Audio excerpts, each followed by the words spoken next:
illustrious Sovereign Grand Commander, illustrious members of the Supreme Council, distinguished guests, brethren, ladies and friends, good morning.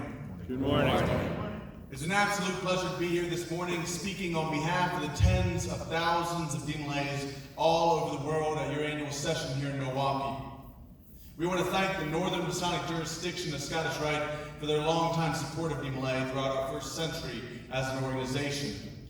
Some may already know this, but the Scottish Rite of both jurisdictions have been very involved in the creation, development, and expansion of our organization since day one. It was a Scottish Rite Freemason in Kansas City that had the idea for our movement.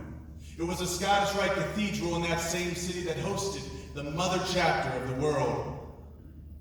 From there, it was the Sovereign Grand Inspectors General that spread our organization throughout the southern jurisdiction. Then, nearly 50 years later, it was the insight and vision of Sovereign Grand Commander Newberry that brought forward the concept and program that would eventually lead to our Congress, and furthermore, my position. So, thanks, Dad Newberry. For 53 years now, the Northern Masonic jurisdiction has contributed significantly to our Congress, and we sincerely appreciate that.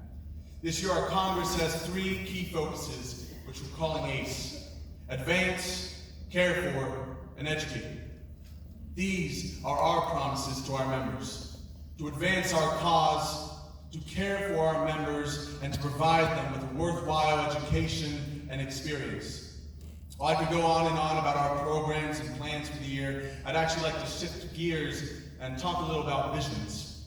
I don't mean the premonition kind, but rather the kind that leads to progress and change. John F. Kennedy, in his 1962 State of the Union address, outlined this vision: "We choose to go to the moon in this decade, not because it is easy, but because it is hard." That's powerful, isn't it?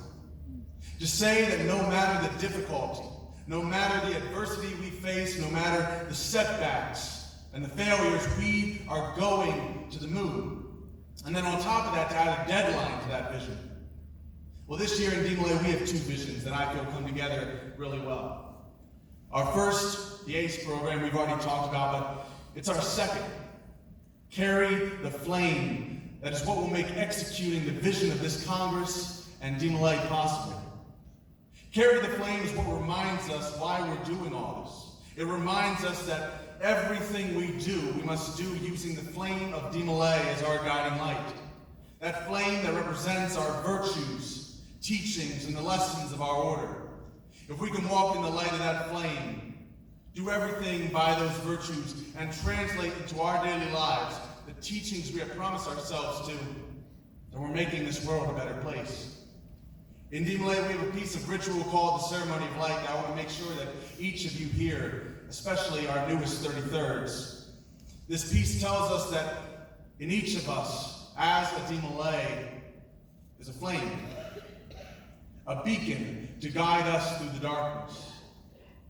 If we can make this light shine upon another, if we can reach into the innermost depths of their soul and set their flames afire, then therein lies the purpose of the Order of DMLA. And therein lies our purpose for living. If we, as Masons, can live by our Masonic obligations, live those virtues, translate them into our daily lives, and share that light with everyone we come in contact with, we will make this world a better place. I see so much of that already within this jurisdiction, but let's continue to shine the light of Freemasonry bright and carry the flame. I thank you again for this incredible opportunity. May God bless you all, and may God bless the purposes of the Order of DMLA. Thank you.